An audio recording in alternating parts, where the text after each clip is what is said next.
तो guys, novel एंटिकल flag series की दूसरे एपिसोड में हमें दिखाया जाता है कि असूले अपनी सिस्टर और मदर की जान बचाकर यहाँ से भाग रहा था।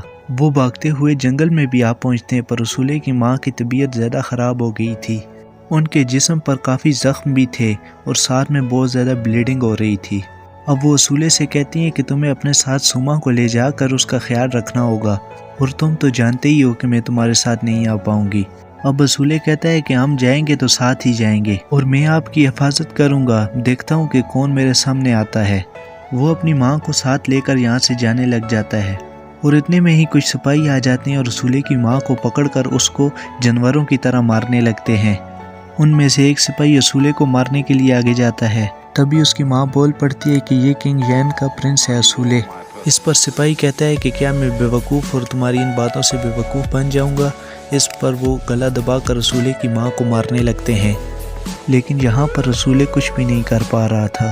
और एक सिपाही जैसे ही असूले को मारने की तरफ जाता है तो उसकी माँ उसका वार अपने ऊपर ले लेती है और फ़ौरन से पहले ही उस सिपाही को भी मार देती है।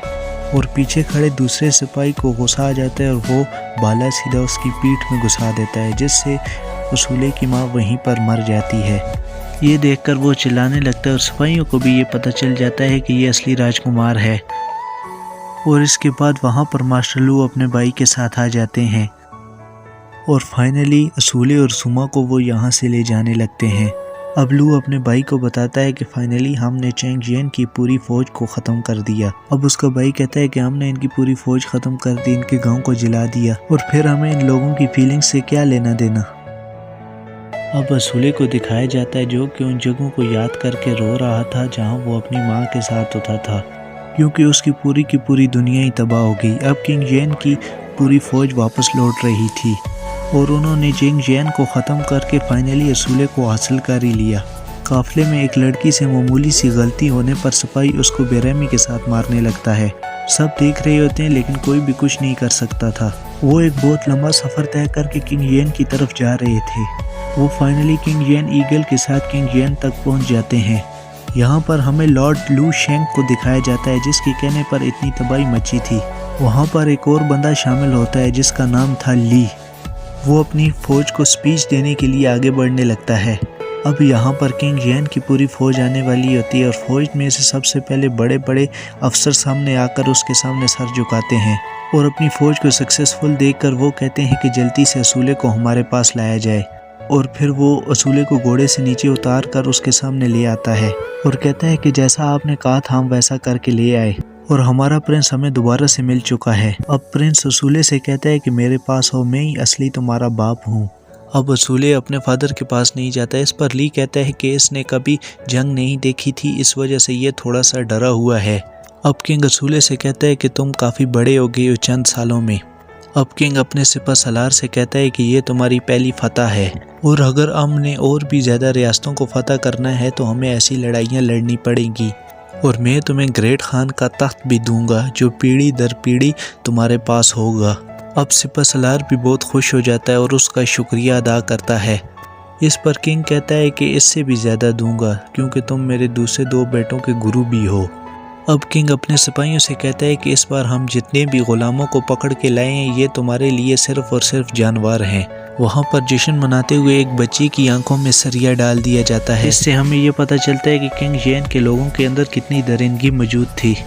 अब सिपह सलार कहता है कि इस फाइट में प्रिंस लू ने हमारी काफ़ी मदद की है, इसीलिए तोहफे के रूप में तुम्हें सारे के सारे गुलाम दिए जाते हैं। ये चीज़ असूले को बहुत ज़्यादा परेशान करती है और तमाम गांव वालों के साथ जानवरों जैसा बर्ताव किया जाएगा।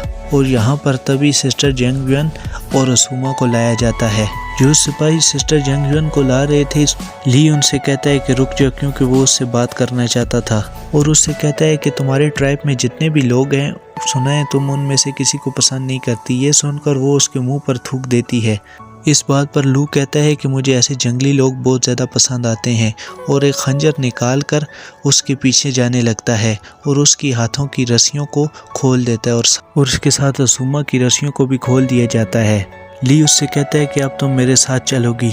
इस पर सिस्टर जेंगयुन कहती है कि मेरे पास अब तो कोई पहचान भी नहीं है। अब ली कहता है कि अब तुम प्रिंसेस नहीं हो और हम जो चाहेंगे तुम्हें वही करना होगा। और तभी एक सिपाही कहता है कि हमारे प्रिंस ली की जोड़ी इस गुलाम के साथ अच्छी बनेगी और सब बहुत हंसने लगते हैं। ये बात भी असूले को बहुत ज़्यादा परेशान कर रही थी। असूले चिल्लाते हुए कहता है कि जंग वियन कोई गुलाम नहीं है और जैसे ही प्रिंस का ध्यान भटकता है सिस्टर जंग वियन उस पर हमला कर देती है, पर ली बच जाता है। अब ये देखकर सेकंड प्रिंस अपने सिपाहियों से कहता है कि इसके पास जाओ और इसे ख़त्म कर दो, क्योंकि इस लड़की ने हमें धोखा देने की कोशिश की है। ये कहते ही सब सिपाही उसके चारों ओर आने लगते हैं। सुमा उन लोगों को रोकने की कोशिश करती है पर वो कुछ नहीं कर सकती थी और सबके सामने डट कर खड़ी हो जाती है और कहती है कि हम जंग जियन के वो सिपाही हैं जो किसी की भी गुलामी कबूल नहीं करते, और उसने अपने ही खंजर से अपना गला काट लिया होता है। यहाँ पर सिस्टर जंग जियन मर जाती है और तभी सुमा रोते और चिल्लाते हुए सिस्टर जंग जियन के पास आ जाती है। वहाँ पर खड़े सिपाही कहते हैं कि अगर ये हमारे बीच बड़ी हुई तो हम इसका इस्तेमाल एक ही चीज़ के लिए कर सकते हैं, जो कि बहुत ज़्यादा शर्मनाक बात थी। वहाँ पर एक सिपाही सुमा को खींचकर दूसरी तरफ ले जाने लगता है क्योंकि सिस्टर जंग जियन की बॉडी को यहाँ से ले जाया जा रहा था और ये देखकर सुमा उसके पीछे दौड़ने लगती है और सेकंड प्रिंस कहता है कि अब इसको भी मार दो। तभी वहाँ पर एक वॉरियर आ जाता है। ऐसे में सीन शिफ्ट होकर रसूले की तरफ दिखाया जाता है जो कि अपने आप को किसी और दुनिया में पा रहा था। वो वहाँ पर दरिंदों को देखता है जो कि एक एक करके उसकी फैमिली को मार रहे थे और वो आहिस्ता आहिस्ता करके उसको भी मारेंगे। इनसे बचने का एक ही तरीका है कि रसूले को इन दरिंदों से लड़ना होगा। इसीलिए वो वहाँ पर पड़ी एक तलवार को उठाता है और सामने खड़े सिपाही पर टूट पड़ता है और साथ कहता है कि सुमा मैं तुम्हें हमेशा बचाऊंगा। और ये कहते हुए ये एपिसोड यहाँ पर ख़त्म हो जाता है।